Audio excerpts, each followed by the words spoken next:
problèmes disparaissent parce que le tribunal a besoin d'un témoin. Et quand le témoin est convaincant, on doit nécessairement trancher l'affaire. Et toi, tu es témoin que Jésus est mort, qu'il est ressuscité, qu'il peut guérir, qu'il peut délivrer. Quand tu vas dans la vie de quelqu'un, tu commences à déclarer ça. Dieu agit au travers de tes déclarations.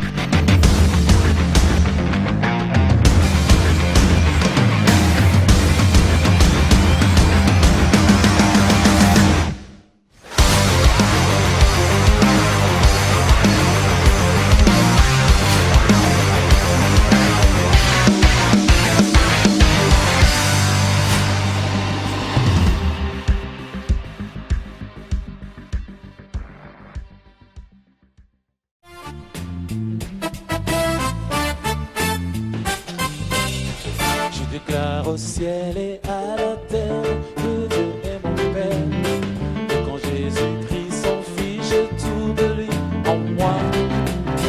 Je déclare aussi que son esprit crie en moi, Abba Père, et que l'ennemi n'a plus qu'à trembler sur mes pas.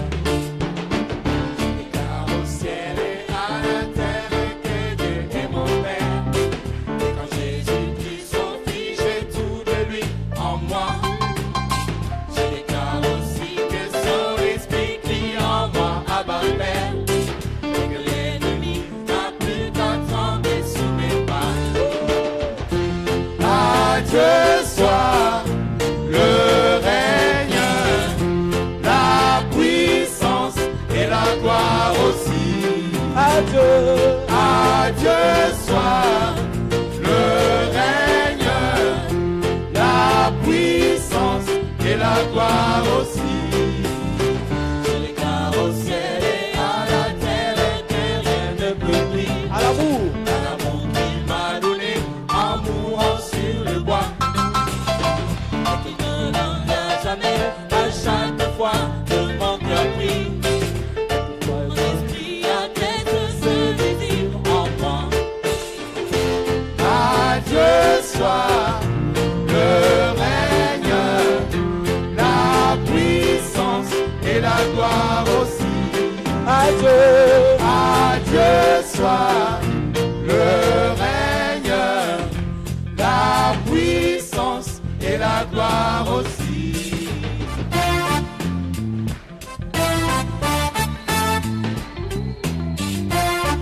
Woo!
que le Fils de Dieu soit loué, loué, loué, car la victoire est louée, en pleine voix, loué, que le Fils de Dieu soit loué, loué. Célébrez.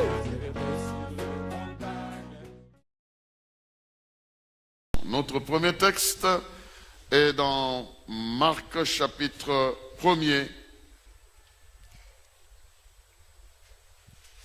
Marc chapitre 1er à partir du verset 12. Marc 1 à partir du verset 12. Nous allons nous arrêter un peu plus loin. Nous allons aller jusqu'au verset 29, non, verset 28. 12 à 28. On va lire un certain nombre de textes. Nous voulons aujourd'hui parler de comment Dieu établit son royaume, comment il l'établit.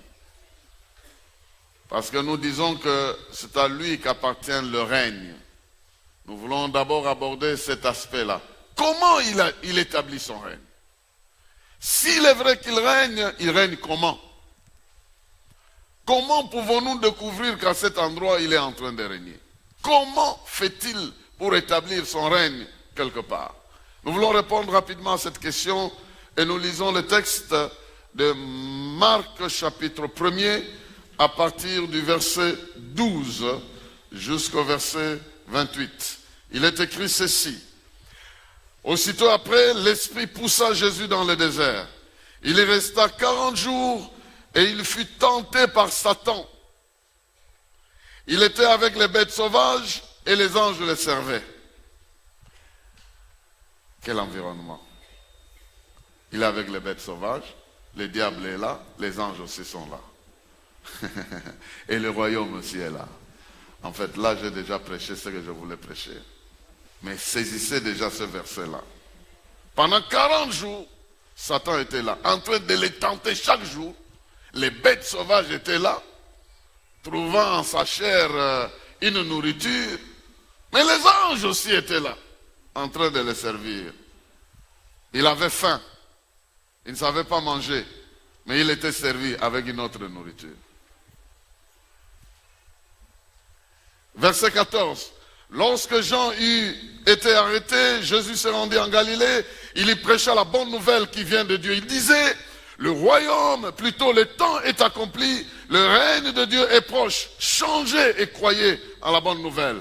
Un jour, comme il longeait le lac de Galilée, il vit Simon et André, son frère. Ils lançaient un filet dans le lac. C'étaient des pêcheurs. Jésus leur dit, suivez-moi et je ferai de vous pêcheurs d'hommes. Ils abandonnèrent aussitôt leur filet et le suivirent.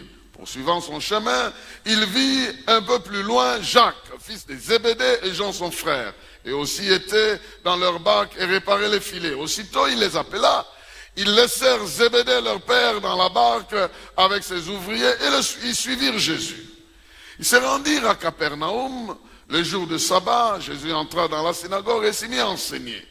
Ses auditeurs furent impressionnés par son enseignement, car il parlait avec une autorité que n'avaient pas les spécialistes de la loi. Or, il se trouvait juste en ce moment-là, dans leur synagogue, un homme qui était sous l'emprise d'un esprit mauvais. Il s'est mis à crier, « Que nous veux-tu, Jésus de Nazareth? Es-tu venu pour nous détruire?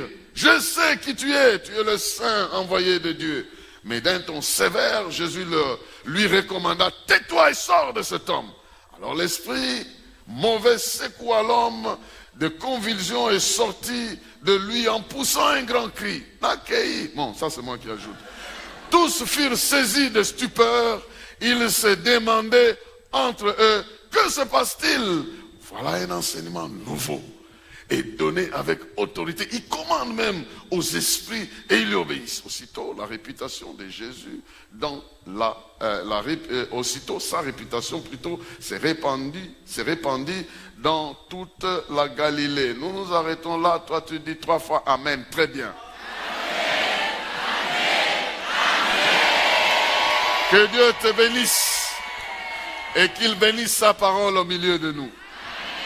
Voici un texte qui va nous aider à comprendre comment Dieu établit son règne au milieu de son peuple.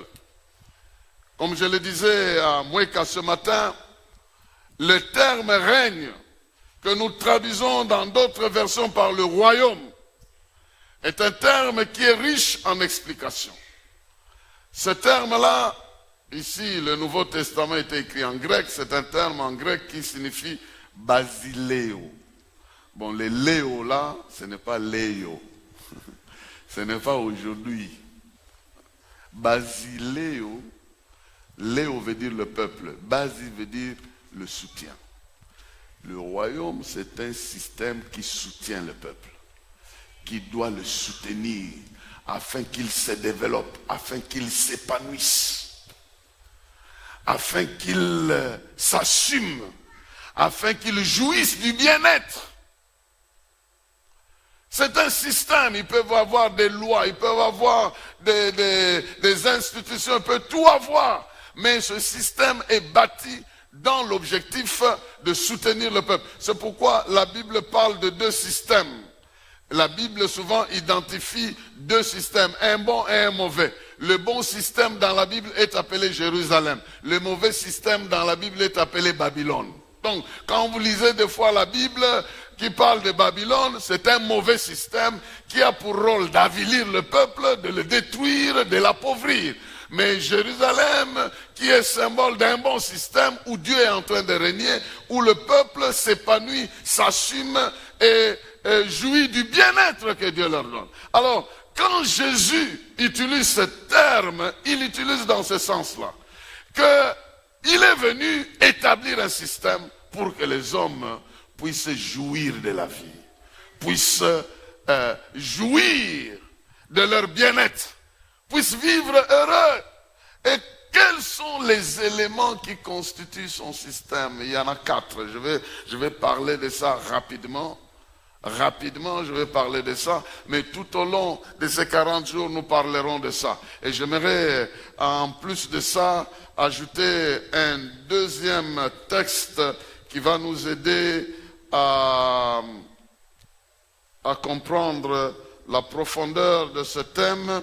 Ce deuxième texte est dans Luc chapitre 17. Vous ajouterez ça, nous irons commenter sur ça plus tard. Luc chapitre 17. Le verset 20. Le verset 20. Et le verset 21, juste deux versets là, Luc 17, 20 à 21. Il est écrit, un jour, les pharisiens lui demandèrent, quand arriverait le royaume de Dieu? Jésus leur répondit, le royaume de Dieu ne vient pas de façon visible. On ne dira pas, venez ici, voyez, où il est là. Car notez-le bien, le royaume de Dieu est parmi vous. Amen. Les gens cherchaient à voir ce royaume.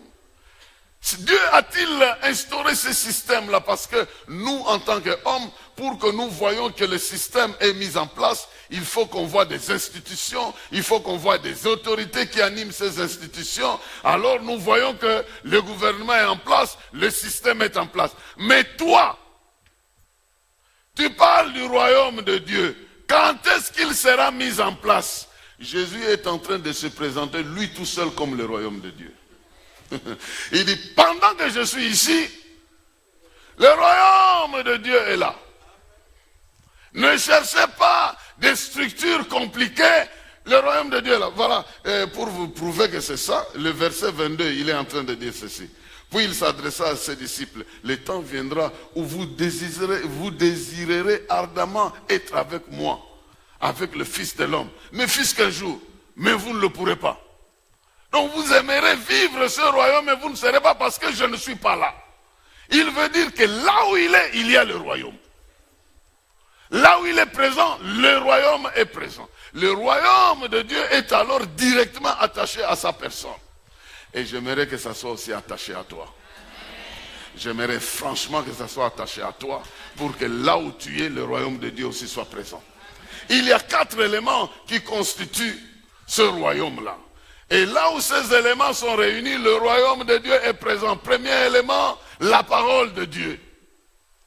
La parole de Dieu, le premier élément, comme nous le voyons dans le texte que nous avons lu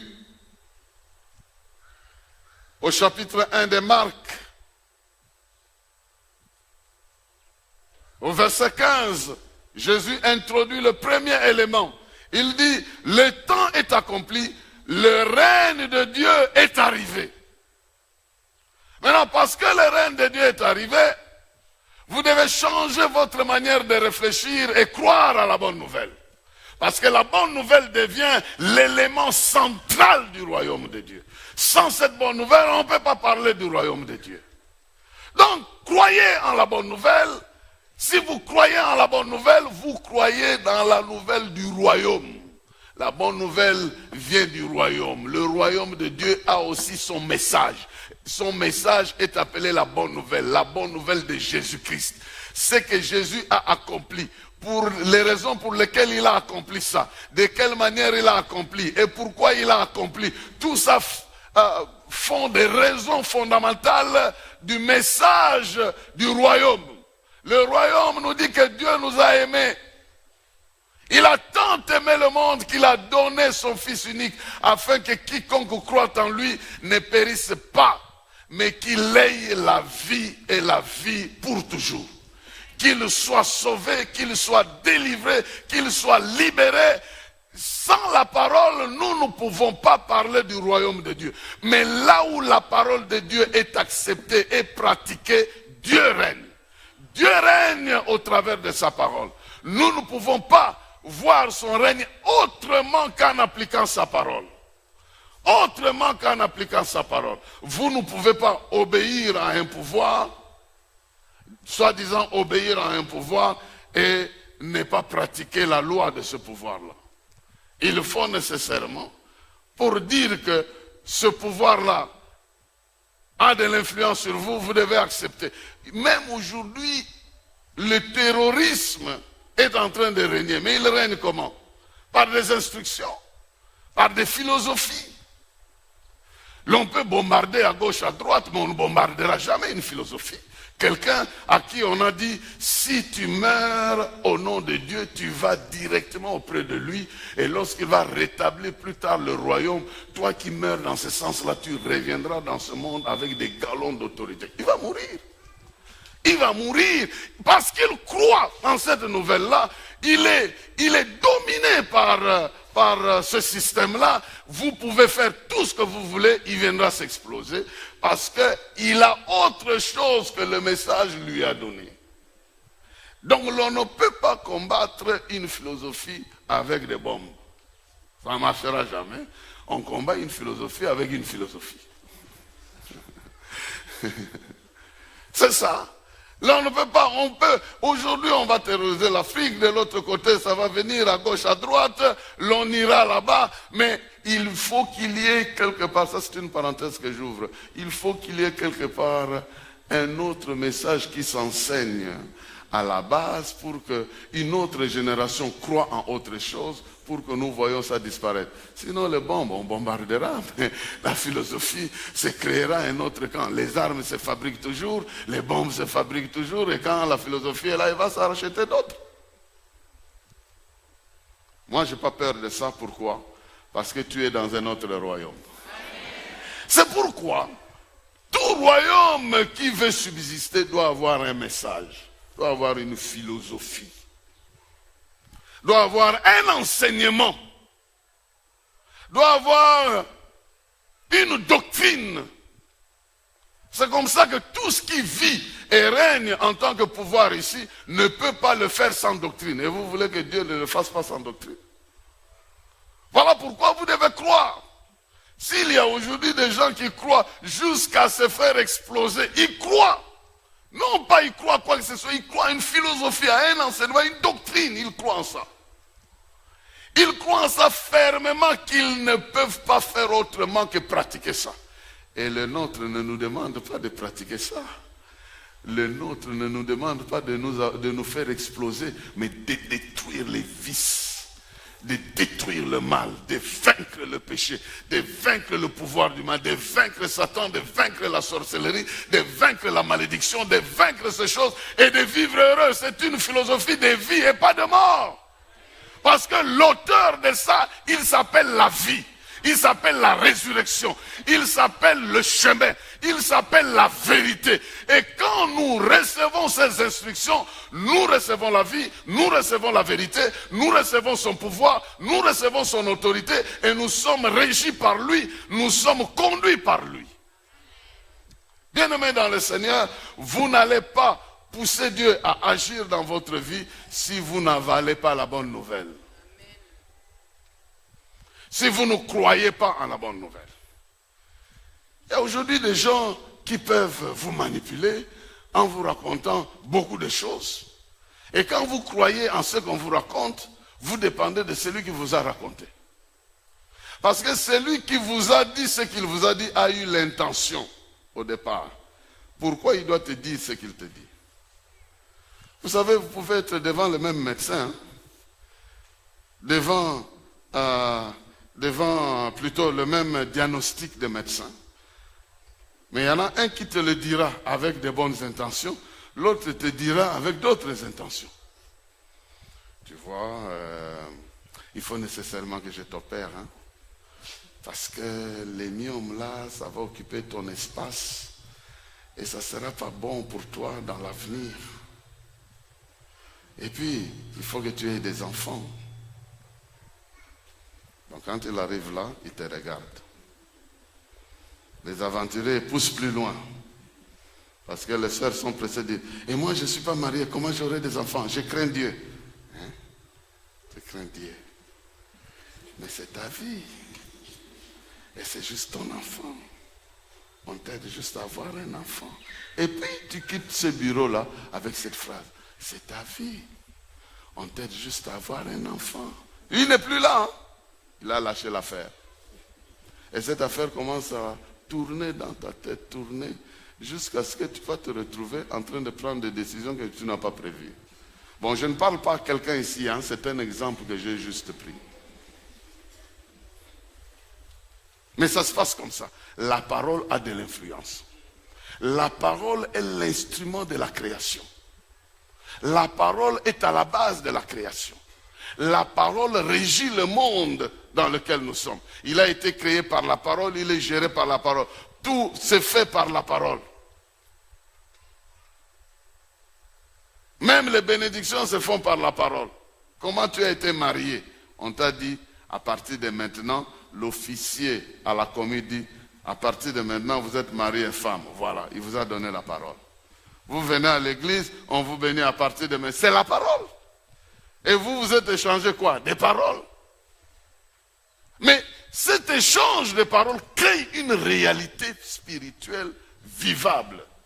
Parce que tout est géré par la parole. Et si la parole des hommes peuvent gérer les vies, pourquoi la parole de Dieu ne peut pas gérer les vies? Un simple engagement entre Jonathan et David.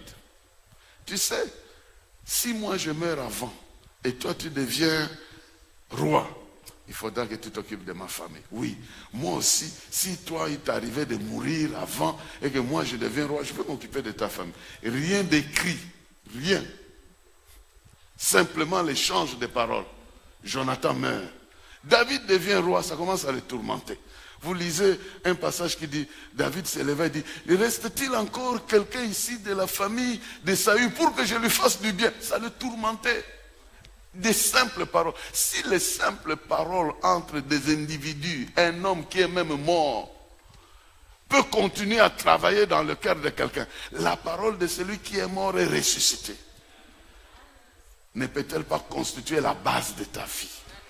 Bien-aimés dans le Seigneur, croyez en la parole. Nous ne vous enseignerons rien d'autre que la parole de Dieu. Nous n'avons rien d'autre à inventer.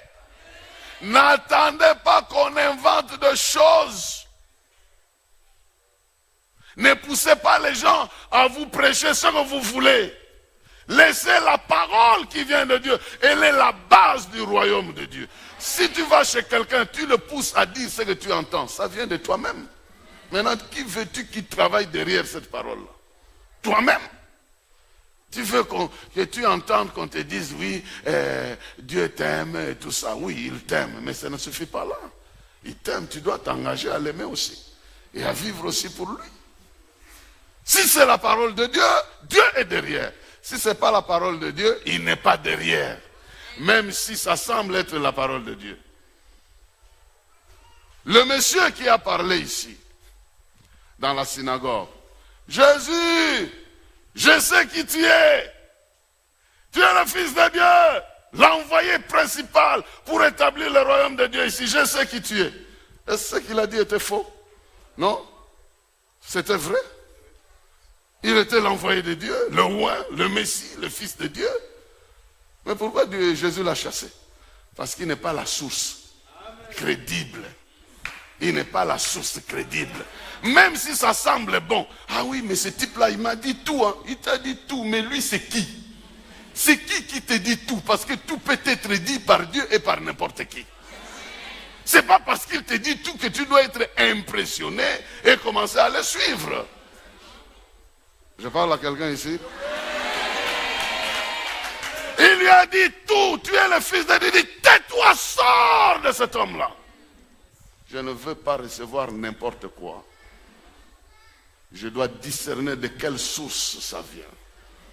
Je ne peux pas accepter n'importe quoi. Je vis pour la parole de Dieu. Je vis par la parole de Dieu. Mais cette parole doit venir de Dieu. Parce que le diable aussi, il vient avec, il est écrit. Il est écrit. Jésus dit, il est écrit, l'homme ne vivra pas de pain. Il dit, il est aussi écrit que si tu sortes de là, les anges, c'est écrit, non? Mais c'est écrit par Dieu. Mais je ne veux pas que toi, tu m'envoies, tu m'amènes cette parole-là. Parce que toi, tu vas me l'amener avec une autre intention. Pour que je tente mon Dieu. Il est aussi écrit que tu ne tenteras pas Dieu. Quand c'est la phrase que Dieu a écrite qui se retrouve dans la bouche du diable, ça devient une tentation. Ça devient une tentation. Même si c'est la promesse de Dieu, si c'est le diable qui prononce ça, ça devient une tentation. Ah, je parle à quelqu'un ici. Hein? Alors, il ne faut pas dire, ouais, il dit la vérité. Hein? Il dit la vérité. Vous croyez que quand un musicien du monde ici chante Jésus, il chante vraiment pour le douer et l'adorer? Il chante pour vendre. C'est tout. Et vous dites, ah bon, hein, c'est quand même la musique de Dieu. Toi, c'est parce que tu aimes la musique. Et tu veux un peu mettre un peu de Dieu là pour te sentir à l'aise. Un jour, on priait pour une sœur là, dans cette salle ici. On priait, elle a commencé à danser. On chassait un esprit, elle a commencé à danser. Je me rappelle, le frère est allé la toucher. Oh, elle est délivrée, elle est délivrée. J'ai demandé, toi, ce qu'il dit. L'esprit Gabriel, le frère l'a abandonné comme ça en disant. Attention. Tout ce qui brille n'est pas de l'or, comme on dit. Je n'accepterai pas même un passage de la Bible si ça vient du diable. Je ne l'accepterai pas. Je trouverai qu'il a de mauvaises intentions en me donnant ça. Vous croyez que les gens qui vous tentent pour tomber dans les péchés, ils n'utilisent pas la Bible? Il y a des gens qui connaissent très bien la Bible. Hein. Ils manipulent très bien la Bible. Ils disent, Dieu n'a pas dit que vous aimez les uns les autres. Et dans ce aimer-là, il veut dire que vous sortez ensemble. C'est ce que veut dire. Donc si tu n'aimes pas ton prochain, tu pêches. Ben, il va détourner la parole de Dieu. Mais quelque part, il cite la Bible. Et surtout les jeunes filles vont dire, oui, il connaît la Bible. Il connaît, mais il y a même une fille qui m'a dit, pasteur, ce type-là, il connaît la Bible plus que toi. Je dis oui. Moi, je ne connais pas toute la Bible, c'est normal. Connaître, c'est une chose. Pratiquer.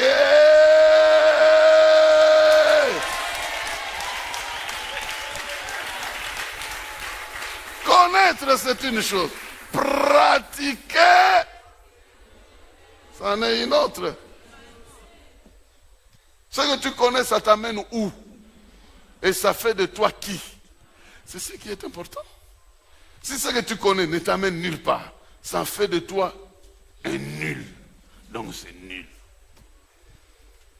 Tu es comme les gens qui disent, ah non, moi je connais un tel. Hein. Tu connais qui? Oh, je connais la grande sœur du mari du ministre.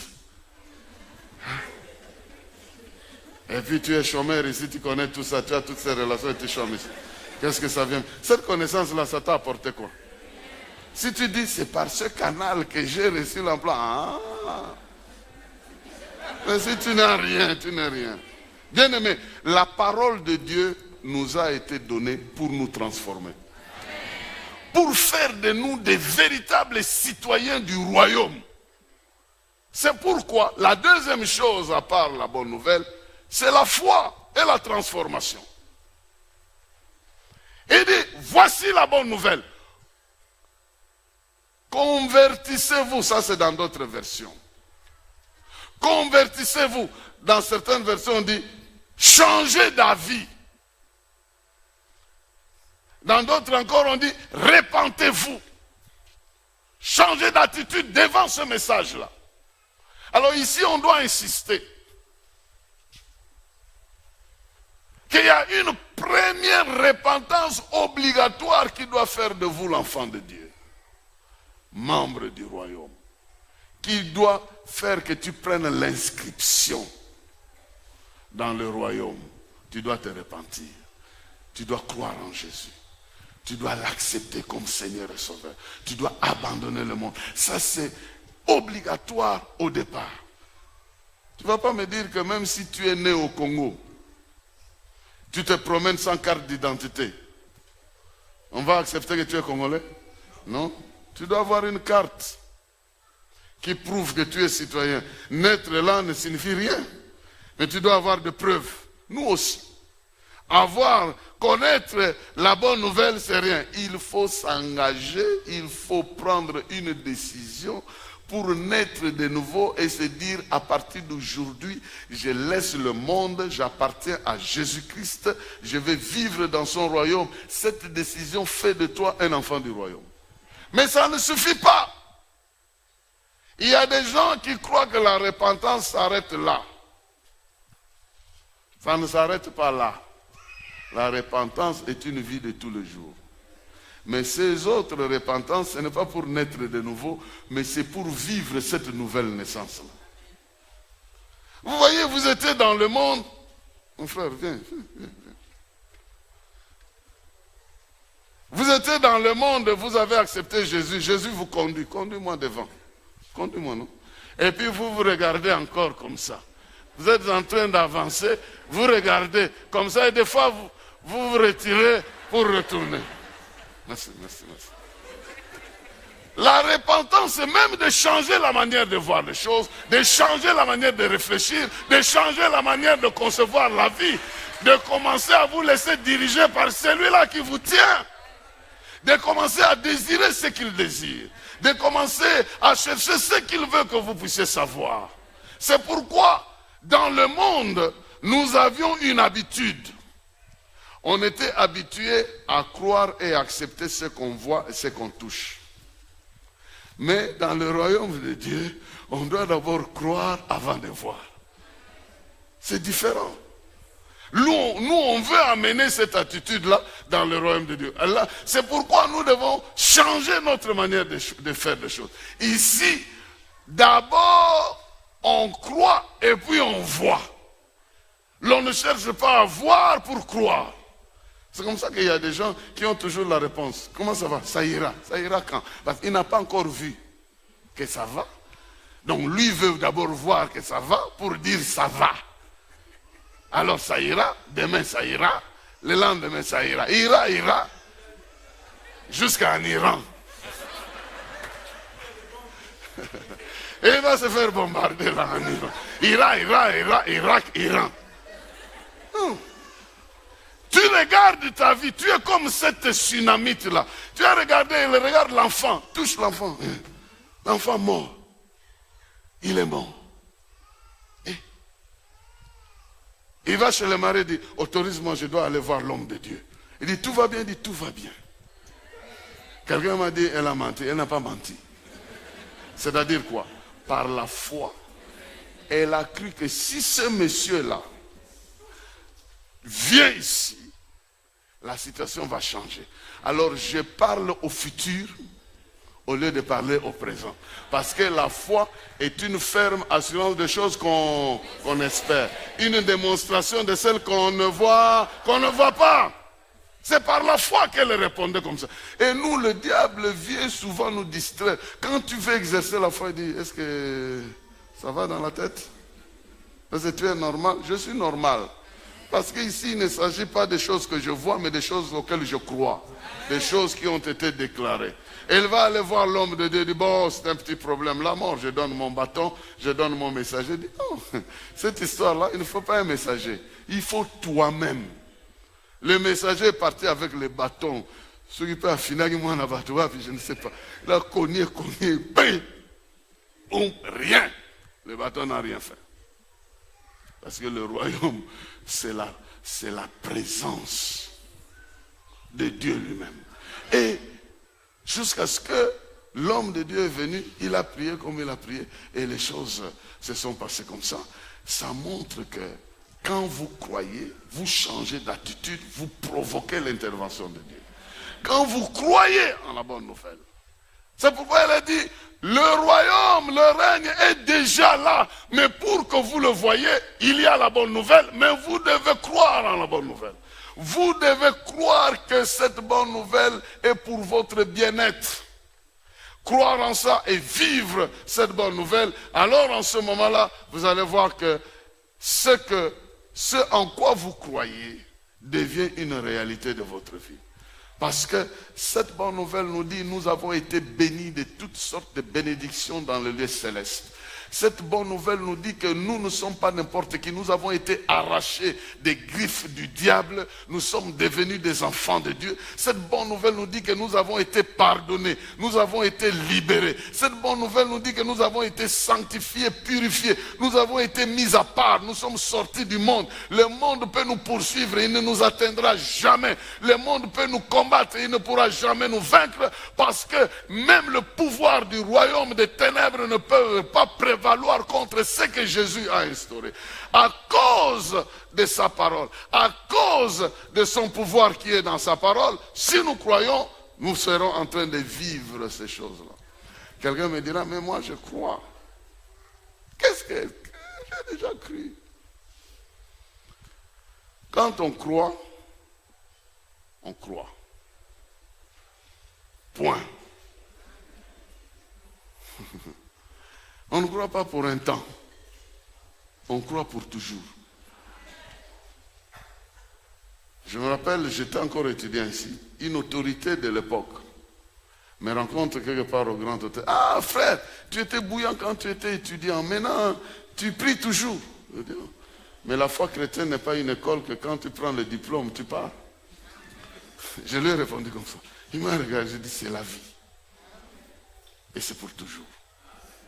Quand tu crois, crois. Vous savez, c'est une option sans retour. Je ne crois pas aujourd'hui en train d'observer si on va me donner ou pas. Et après un bout de temps, quand je ne vois pas clair, je cesse de croire. Non. J'ai cru, c'est fini. Et je crois pour toujours. Et je croirai toujours. Ce n'est pas parce que je ne vois pas encore le résultat que cette parole n'est pas vraie. Ce n'est pas parce que ce que j'attends n'est pas encore arrivé que ce en quoi je crois n'est pas vrai. Dieu restera Dieu, quel que soit ce qui arrive dans ce monde ici. Il y a quelqu'un qui disait, mais où est Dieu devant les catastrophes? Il est là, il règne. Il est là, il règne. Ce n'est pas une catastrophe ici qui va faire de lui moins Dieu qu'il est. Il est créateur. Il est sauveur, un jour il va changer même tous ces systèmes ici. Bien-aimé dans le Seigneur, ça c'est la deuxième condition. Là où il y a la foi, Dieu établit son règne. Là où il y a la parole, Dieu établit son règne. Là où il y a confiance dans la parole, Dieu établit son règne. Partout où Jésus a rencontré des gens qui lui ont prouvé qu'ils croient en lui, il a fait quelque chose pour eux. La troisième chose, c'est qu'il faut des hommes. Il faut des hommes. Parce que s'il faut la foi, cette foi-là doit venir des hommes. Il faut qu'il y ait des hommes. Dieu ne peut pas régner sans homme. Voilà pourquoi il va chercher Pierre. Voilà pourquoi il va chercher Jean. Voilà pourquoi il va prendre les fils de Zébédée. Il va les prendre parce qu'il veut régner au travers des hommes. Il veut que son pouvoir là se manifeste au travers des hommes. Pour toucher les hommes, il passe par les hommes. C'est pourquoi même le sorcier dans sa sorcellerie ne peut pas te gifler. Parce qu'il faut qu'il soit sous forme humaine pour te causer du tort. Même le démon là, il ne peut pas te toucher. Pour qu'il te touche, il doit se transformer pour qu'il te parle. Et quand tu crois, alors il te touche. Dieu utilise les hommes. Mais Jésus, tout puissant qu'il était là, il pouvait se passer des hommes, commencer à prêcher lui-même et changer l'environnement, mourir et puis partir. Non, il a cherché les hommes. C'est pourquoi je crois pourquoi tu es là. Parce que tu es cet homme-là. Tu es cette candidate-là. Tu es cette sœur-là. Tu es ce frère-là pour le royaume. Il est allé chercher Jean. Il est allé chercher Pierre. Il leur dit, du point de vue humain, vous êtes des pécheurs d'hommes. Mais dans le royaume de Dieu, vous avez une fonction. Dans le royaume de Dieu, vous avez une fonction. Et votre fonction sera de pécher les hommes. D'aller les sortir d'un mauvais environnement et de les placer dans le royaume de Dieu. Quel privilège! Vous utiliserez la parole pour sortir les hommes de là où ils sont et les amener dans mon système. Bien-aimé dans le Seigneur, qui que tu sois, quel que soit ton âge ou ta taille, ton rang, tu peux être citoyen du royaume. Et Dieu veut que tu sois citoyen du royaume. Et il veut que si tu t'engages pour lui là où tu es, et là où tu seras, le règne de Dieu va se manifester là-bas. Il veut que tu sois le terrain, tu sois l'institution par laquelle il veut gouverner. Toi-même là, que ta façon de parler, que ta façon de vivre, que tout ce que tu représentes, Dieu utilise ça, il exploite ça pour manifester sa gloire. C'est pourquoi on te fera la guerre, on ne va pas te vaincre. Les maladies vont t'attraper, mais les maladies n'auront pas le dernier mot. Quand tu appelleras le ciel interviendra pour toi. La crise peut t'attraper, mais la crise ne peut pas te clouer parce qu'il t'a donné la parole. La même parole, elle est ta nourriture. La même parole est l'épée. Quand tu prononces ça devant l'adversaire, c'est une épée. La même parole, elle est écrite qu'elle est un marteau qui brise le roc. Maintenant, vous voyez comment Dieu nous donne un marteau contre le roc. Donc ta situation peut être grande, mais tu as un petit marteau. Au fur et à mesure que tu confesses ta foi, tu es comme quelqu'un qui cogne ce marteau-là. Petit à petit, quelle que soit la grandeur du rocher, parce que tu continues à confesser ta foi, à déclarer ce que Dieu est pour toi, ce qu'il t'a dit, ce qu'il est capable de faire. Un jour, cette montagne-là doit nécessairement se couler. Parce que la parole de Dieu est le marteau qui brise le roc. Ce n'est pas un explosif qui va faire détruire le rocher, mais un marteau. Un marteau. Un marteau que tu dois utiliser. Quelqu'un de simple, on se moque de toi et dit, celui-là c'est un fou. Il croit vraiment qu'avec ce marteau-là, il peut écrouler. Oui, parce que ce marteau-là a le pouvoir de Dieu lui-même. Ce n'est pas pour rien qu'un monsieur comme Samson, dans un grand immeuble, peut s'appuyer sur la colonne et écrouler ça. Des bétons armés, il écroule ça avec les mains. Rien qu'en faisant la prière. Donne-moi encore la force que j'avais. Il touche les cheveux, il dit, l'alliance est là. Donne-moi encore la force que je me venge de mes ennemis. Le royaume de Dieu. Il y a les hommes et les femmes. Et quand vous êtes dans le royaume, il n'y a ni homme ni femme. C'est là où on n'a pas de confusion. D'ailleurs, quand vous ressusciterez, vous serez comme des anges, comme disait Jésus. Donc on se précipite seulement dans ce royaume ici. Attendez, vous allez voir que toutes ces choses, à un moment donné, ça deviendra une autre chose. C'est pourquoi aimez-vous maintenant, pardonnez-vous, vivez calmement votre vie, parce qu'il y a une autre sorte de vie qui vous attend là-bas. Vous voulez aller vivre ça? Bon, je ferme la parenthèse. Bon, je ne la ferme pas. Non, je la ferme. La quatrième dernière chose, il y a un pouvoir. Il y a un pouvoir, une autorité et un pouvoir.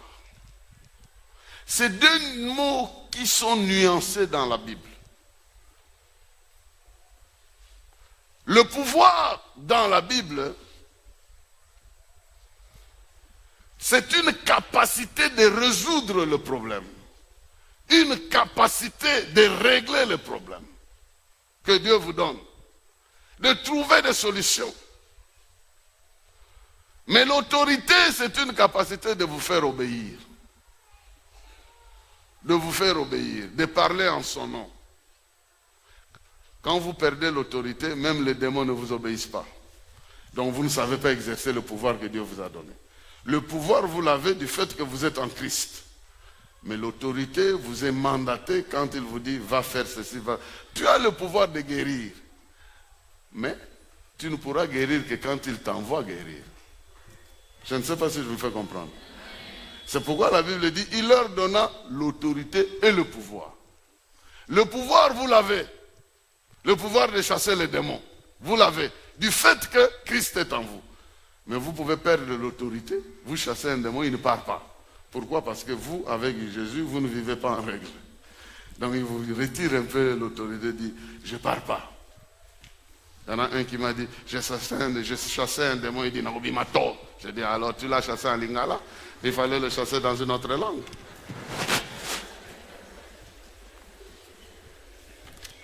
Comme il t'a répondu que Naobi Mato. Donc il fallait le chasser dans une autre langue. Même lui, il s'est fait se confondre les bons. Je ne sais pas s'il m'a dit la vérité, mais j'ai comme l'impression qu'il me disait pour s'amuser. Mais il m'a dit ça. Quelqu'un a dit Naobi Mato.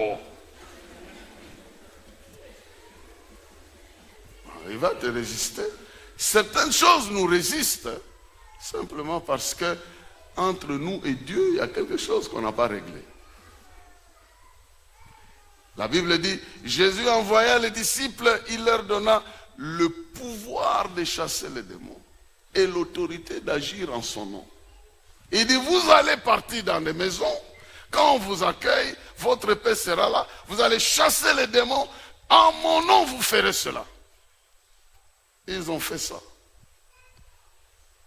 Voilà pourquoi, bien-aimés dans le Seigneur, nous qui vivons dans le royaume de Dieu, nous devons savoir que Dieu nous a donné le pouvoir de marcher sur les serpents, les scorpions, pour que rien ne puisse nous nuire. Nous avons ce pouvoir-là, mais nous devons vivre en règle avec Dieu. Sinon, il nous suspend de cette autorité-là. Et comme le royaume de Dieu n'est pas de manière apparente, donc il va te suspendre sans dire aux gens. Parce que c'est de manière apparente. Tu vas te crier là, oh non, Jésus. Rien. Il t'a déjà suspendu là-bas.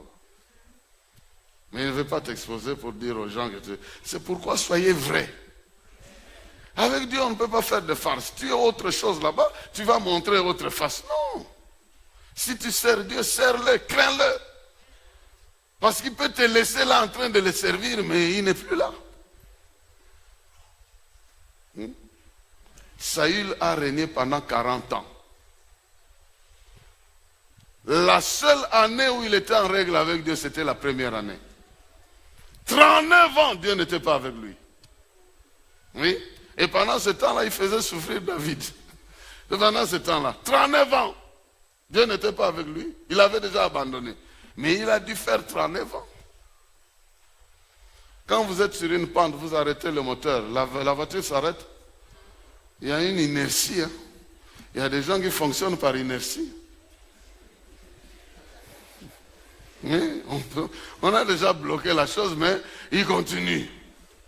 Il continue parce que Dieu sait qu'en parlant, il va quand même sauver les gens. Mais pourquoi Dieu va venir dire à quelqu'un, je ne t'ai jamais connu, dire, j'ai chassé les démons? Non, tu l'as fait parce que tu avais un pouvoir. Mais moi, je n'étais pas avec toi parce que tu ne te référais pas à moi. Bien-aimés, soyons très attentifs. Nous sommes dans le royaume de quelqu'un qui s'appelle Dieu. Et on ne peut pas le tromper. Bon, ça, c'est des messages que vous n'aimez pas, mais c'est ça que vous faites. Tu ne peux pas être dans son royaume et tu commences à vivre comme quelqu'un de notre royaume. Non. Nous avons des responsabilités mutuelles. Hein? Nous avons des responsabilités mutuelles dans ce royaume-là. On dit, c'est votre, ça c'est aussi un Congolais. Et regarde, même si ce n'est pas toi qui as fait ça, mais ça sera un Congolais, vous partagez la nationalité, les méfaits des uns deviennent les méfaits des autres. C'est comme ça, il y a une solidarité ici. Si moi je fais quelque chose de mauvais, vous serez tous affectés. On dira, voilà votre pasteur là, regardez. Et si vous aussi vous faites, moi aussi je suis affecté. Regarde ton type là, c'est mon diminué, tu te regardes ton disciple, ce qu'il fait. Je reçois aussi ça. Maintenant, si vous êtes un mondimi de Jésus, mais nous avons une responsabilité. Donc, comportez-vous de manière responsable. Je dis, est-ce que ça mondimi na ye? Ah, Matthieu, en tout cas, franchement,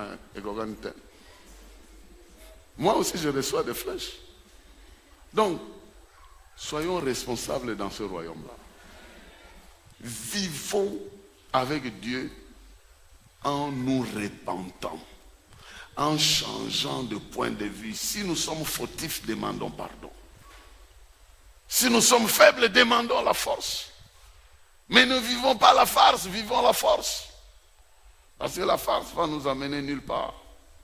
Alors, avec ces 4 éléments-là, la bonne nouvelle, les hommes, la foi et l'autorité, Dieu établit son royaume.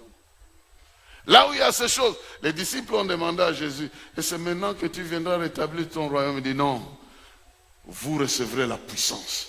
Lorsque le Saint-Esprit surviendra sur vous, alors vous allez être mes témoins, vous allez voir comment ce pouvoir va vous amener à démontrer, les autres choses, nous verrons ça un autre jour, à démontrer la puissance du royaume, parce que c'est un royaume puissant. Aujourd'hui, je parle seulement de comment il l'établit. Mais un autre jour, nous allons parler comment ça se démontre. Vous allez comprendre que même vous, dans ce royaume-là, vous n'êtes pas n'importe qui. Dans ce royaume-là, vous avez une autorité pour ébranler tout un quartier général de l'adversaire. Parce que Dieu est avec vous. Mais aujourd'hui, réfléchissons. J'ai la bonne nouvelle. Je crois en elle. Je dois continuer à croire en elle. Je dois m'engager résolument à vivre par elle. Par ma foi. Et Dieu de son côté, il me donne son pouvoir. Il me donne son pouvoir. Il me qualifie afin que je le représente valablement. La Bible nous appelle des ambassadeurs. La Bible nous appelle des ministres de réconciliation. La Bible nous appelle des évangélistes. La Bible nous appelle des apôtres. La Bible nous appelle des prophètes. La Bible nous appelle des témoins qui doivent trancher. Par notre témoignage, les problèmes disparaissent parce que le tribunal a besoin d'un témoin. Et quand le témoin est convaincant, on doit nécessairement trancher l'affaire. Et toi, tu es témoin que Jésus est mort, qu'il est ressuscité, qu'il peut guérir, qu'il peut délivrer. Quand tu vas dans la vie de quelqu'un, tu commences à déclarer ça. Dieu agit au travers de tes déclarations. Dieu est derrière sa parole. Engageons-nous à pratiquer sa parole. Et son autorité va couler de soi dans notre vie. Que Dieu vous bénisse. Et qu'il bénisse sa parole dans nos cœurs.